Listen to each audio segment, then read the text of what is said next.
Hello friends, மிச்சமான ஒரு பொருளை வச்சு இதுவும் பண்ணலாமா அப்படிங்கிற வீடியோ தான் இது. நம்ம வீடியோக்குள்ளே போகிறதுக்கு முன்னாடி நம்ம சேனலை லைக் பண்ணுங்கள், ஷேர் பண்ணுங்கள், கமெண்ட் பண்ணுங்கள் மற்றும் சப்ஸ்கிரைப் பண்ணி பெல் ஐக்கானை கிளிக் பண்ணுங்கள். கடாயில் எண்ணெயை ஊற்றிடுங்க. இது நான் பண்ணுற இந்த மெத்தடில் நம்ம என்ன மிச்சமான பொருளையும் சேர்த்துக்கலாம். உதாரணத்துக்கு தோசை, பூரி, இட்லி, புரோட்டா, சப்பாத்தின்னு போட்டுக்கலாம். நாங்கள் இன்றைக்கி எங்கள் வீட்டில் மிச்சமான புரோட்டா இருந்துச்சு, அதை தான் போட்டு பண்ண போகிறோம். கடாயில் எண்ணெயை ஊற்றி வெங்காயத்தை போட்டு நல்லா வதக்கணும். வெங்காயம் ப்ரௌனிஷாக ஆகிற வரைக்கும் நல்லா வதக்கணும். அதே ஸ்டேஜில் நம்ம தக்காளியை கட் பண்ணி வச்சுக்கலாம். நான் தக்காளியை கட் பண்ணி வச்சுக்கிட்டேன், நீங்களும் தக்காளியை கட் பண்ணி வச்சுக்கோங்க. நம்ம வீடியோவை ஃபஸ்ட் டைம் பார்க்குறீங்கன்னா பவித்ரா சிவா பிளாக் லவர் சேனலை சப்ஸ்கிரைப் பண்ணிவிட்டு பாருங்கள். பெல் ஐக்கானையும் கிளிக் பண்ணுங்கள். அப்படின்னா தான் நாங்கள் போடுற வீடியோ நோட்டிஃபிகேஷனாக வரும். சரி, இப்போ வெங்காயம் நல்லா வதங்கிருச்சு. பார்த்தீங்கன்னா உங்களுக்கே தெரியும் ரொம்ப ப்ரௌனிஷாக இருக்குன்னு. இந்த ஸ்டேஜில் ஒரு முட்டையை உடச்சி ஊற்றுங்க. நான் ஒரு முட்டையை தான் உடச்சி ஊற்றிருக்கேன். உங்களுக்கு நீங்கள் 2 முட்டையும் போடலாம், 3 முட்டையும் போடலாம். நீங்கள் முட்டையை உடச்சி ஊற்றும் போது மட்டும் அடுப்பை சிம்மில் வச்சுக்கோங்க. முட்டையை வதக்கும் போது அடுப்பை கூட்டியே வச்சு வதக்குங்க. அப்படின்னா தான் சீக்கிரம் இதாகும்.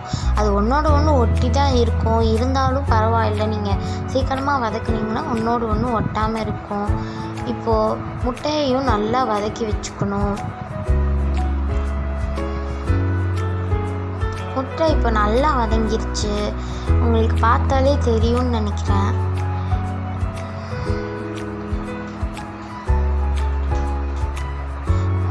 முட்டையும் வெங்காயமும் தனித்தனியாக வர அளவுக்கு நல்லா நீங்கள் வதக்கணும். அப்படின்னா தான் முட்டை நம்ம பண்ண போகிற சில்லி புரோட்டாலையும் சேரும். இப்போ இந்த ஸ்டேஜில் நம்ம இதில் தக்காளி ஆட் பண்ணிக்கலாம். நம்ம தக்காளி ஆட் பண்ண டேஸ்ட் இன்னும் நல்லாயிருக்கும். நான் பண்ணுற இந்த டிஷ்ஷில் நான் சொன்ன எல்லாத்தையும் கூட நீங்கள் போட்டு பண்ணலாம். ஆனால் இதே மெத்தடில் பண்ணிங்கன்னா எது போட்டு பண்ணாலும் சரி ரொம்ப நல்லாயிருக்கும். இப்போது தக்காளியையும் நீங்கள் நல்லா வதக்கணும். தக்காளி கொஞ்சம் கொஞ்சமாக தண்ணி விடும், இருந்தாலும் நம்ம கொஞ்சம் தண்ணி விட்டுக்கலாம். நானும் கொஞ்சம் தண்ணி விடுவேன். இப்போ தக்காளியை நல்லா வதக்கி ஒரு ஸ்டேஜில் லைட்டாக வெந்த உடனே நான் தண்ணி விடுவேன். அது வரைக்கும் நல்லா தக்காளியை வதக்கணும். இப்போ உங்களுக்கு பார்த்தாலே தெரியும் எப்படி கொஞ்சம் கலர் மாறி இருக்குன்னு. இந்த ஸ்டேஜில் நான் கொஞ்சோண்டு தண்ணி விடுறேன். அடுப்பை இந்த ஃப்ளோரில் வச்சுக்கோங்க. கொஞ்சம் கொஞ்சமாக வேகும். ரொம்ப சிம்மில் வச்சுக்கிட்டு அப்புறம் இது பண்ணுங்கள். அப்புறம் கொஞ்சோண்டு தண்ணி விடுங்க. தண்ணி விட்டுட்டு கொஞ்சம் நேரம் அப்படியே விட்டுருங்க. தண்ணி நான் விட்டாச்சு. இப்போ அப்படியே கொஞ்சம் நேரம் விட்டுட்டு கொஞ்சம் நேரம் கழித்து நம்ம மறுபடியும் வதக்குவோம். வதக்கிட்டு கொஞ்சம் நேரம் தக்காளி வேகிற வரைக்கும் நம்ம வெயிட் பண்ணணும். அதுக்கு தக்காளி, வெங்காயம், முட்டை 3யுமே ஒரே இடத்துல செட் பண்ணுங்கள். அப்புறம் நல்லா வதக்குன்னு நல்லா வதக்குங்க. இந்த டிஷ்ஷு 10 நிமிஷத்துலேயே பண்ணிடலாம். ஓகே, இந்த மாதிரி ஒரு ஸ்டேஜில் நீங்கள் தக்காளியை வேக விட்டுருங்க. கொஞ்சம் நேரம் அப்புறம் நீங்களே பார்க்கலாம் தக்காளியும் வெங்காயமும் நல்லா வதங்கியிருக்கு அப்படின்னு. இந்த ஸ்டேஜில் நம்ம மிளகா பொடி கொஞ்சம், மல்லித்தூள் கொஞ்சம், எல்லாம் மிளகாப்பொடி தேவையான அளவு, மல்லித்தூள் கொஞ்சம், ஜீரகத்தூள் ரொம்ப கொஞ்சமாக போடுங்க. எல்லாமே வாசனைக்கு தான். அப்புறம் கரம் மசாலா பொடி. நீங்கள் கரம் மசாலா டேஸ்ட்டுக்கு தான் எல்லோரும் சேர்ப்பாங்க. நீங்களும் சேர்க்கலனா சேர்த்துக்கலாம், சேர்க்காமலே இருக்கலாம். 3யும் போட்டு 4யுமே போட்டு நல்லா மிக்ஸ் பண்ணுங்கள்.